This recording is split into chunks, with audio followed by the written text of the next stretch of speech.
Lent అనేటటువంటి ఈ పదానికి అర్థం ఏమిటంటే చీల్చుట, అలాగే చిగుర్చుట.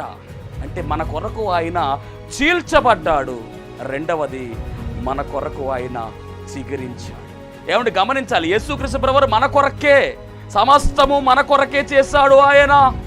ఈ భూమి కావచ్చు, ఆకాశము కావచ్చు, ఆకాశములో ఉన్నటువంటి సమస్తము, భూమి మీద ఉన్నటువంటి సమస్తము మన కొరకే ఆయన నిర్మించాడు. భస్మ బుధవారముతోనే ఈ లెంట్ డేస్ ప్రారంభమవుతున్నాయి. గుడ్ ఫ్రైడే రోజున చేల్చబడినటువంటి దేహము మరణించాడు. మరి పునరుద్ధాన దినం అనగా ఈస్టర్ రోజున ఆయన చిగురింపవచ్చింది.